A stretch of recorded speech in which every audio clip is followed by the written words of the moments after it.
Donc il y a un an, en juin 2024, le Premier ministre Narendra Modi a été reconduit pour un 3e mandat, mais contrairement aux élections de 2014 et de 2019, il n'a pas obtenu, enfin son parti, le BJP, n'a pas obtenu la majorité absolue lors des élections de la Lok Sabha, donc la chambre basse du Parlement indien, ce qui l'a poussé à conduire à former un gouvernement de coalition. Donc politiquement, ce gouvernement de coalition, ça a réduit au niveau national ses marges de manœuvre et surtout, ça a laissé, je dirais, un peu plus de souffle à l'opposition qui était quand même relativement marginalisée lors des 2 précédents mandats. Mais cette perte d'influence elle reste relative pour 2 raisons. D'abord parce qu'on voit que le BJP a depuis lors, sur l'année écoulée, remporté un certain nombre de scrutins régionaux.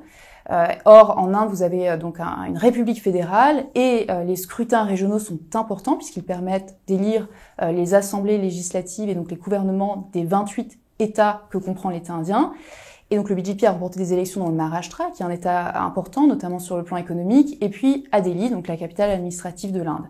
Et puis deuxièmement, on voit aussi que le BJP continue à conduire, à dérouler son programme politique, avec notamment un certain nombre de réformes qui répondent à son agenda nationaliste, certaines réformes particulièrement sensibles. Récemment, la réforme sur la gestion du patrimoine Waqf, donc qui sont des dons caritatifs religieux dans l'islam, qui créent un certain nombre de tensions communautaires et qui font peser des vraies menaces sur le pluralisme indien, qui est vraiment au fondement même de l'État indien.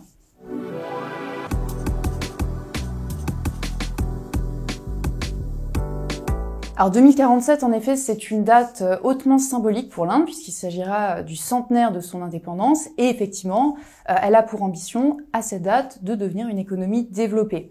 Alors pour y parvenir, elle met en place un certain nombre de politiques volontaristes. Alors je pense par exemple dans le secteur industriel au Make in India, ou au schéma d'incitation à la production, donc qui sont vraiment des politiques de soutien via des subventions publiques à un certain nombre de secteurs industriels. Également des politiques très ambitieuses sur le plan des infrastructures dont l'Inde cherche à se doter de façon accélérée. Et on voit qu'effectivement sur le plan macroéconomique, l'Inde reste encore en 2024 l'économie avec le taux de croissance le plus élevé dans les économies parmi les économies du G20 à 6,4%. Alors pour autant, en dépit de cette vitalité, on voit qu'il y a encore un certain nombre de fragilités structurelles qui demeurent. D'abord, la question du chômage chronique en Inde, la question aussi de la très faible participation des femmes au marché de l'emploi en Inde. Donc on a seulement aujourd'hui 1 femme sur 3 qui travaille ou qui est en recherche d'emploi en Inde. Et puis la question bien sûr des inégalités qui reste importante. Vous avez un taux de pauvreté, si on applique les 3,65 $ par jour, qui est encore de 28% en Inde, donc qui reste élevé. Il faut quand même souligner que l'Inde a amorcé, je dirais, une ouverture sur le plan de sa politique commerciale. Il y a actuellement une dizaine d'accords commerciaux avec d'autres pays dans le monde qui sont en négociation. On a vu d'ailleurs un premier accord être signé notamment en 2025 avec le Royaume-Uni, et puis 2 gros accords principalement en négociation que sont l'accord commercial avec les États-Unis et avec l'Union européenne. Donc elle pourra parvenir à devenir une économie développée sous certaines conditions et en mettant en place un certain nombre de réformes, notamment en matière de formation, d'éducation, d'emploi, poursuivre également sa politique d'ouverture sur le plan commercial et puis poursuivre sa politique aussi d'infrastructure qu'elle a amorcée.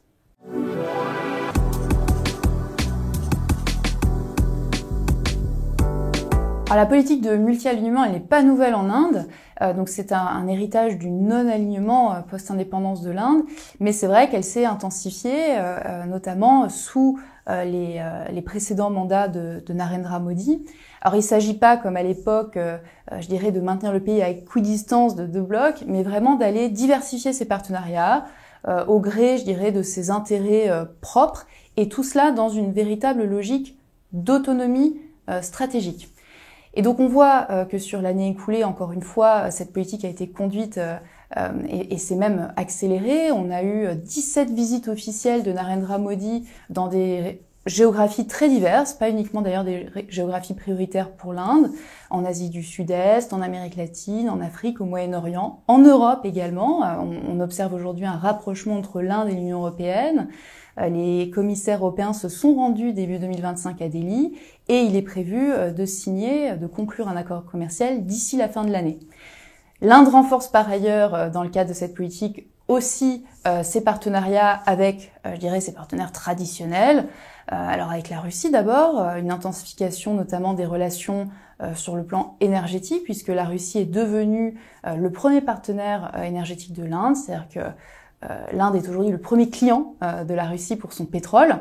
La France également, avec une coopération sur les plans militaires, sécuritaires qui s'est intensifiée. On a vu récemment se conclure un accord pour 26 Rafales marines supplémentaires, mais pas uniquement que de la coopération militaire, puisque le Premier ministre Modi a également été reçu par le président Macron pour co-présider le sommet sur l'intelligence artificielle en février 2025, et puis poursuite du partenariat également avec les États-Unis. Là encore, visite officielle d'État. On a vu également se signer un accord important, le partenariat Trust sur les technologies entre l'Inde et les États-Unis, donc toujours dans une optique d'approfondissement et de continuité. Je pense qu'aujourd'hui, le véritable talon d'Achille peut-être de la politique étrangère de l'Inde, ça reste sa politique sécuritaire dans sa région, et on l'a vu récemment encore avec la crise indo-pakistanaise de mai 2025.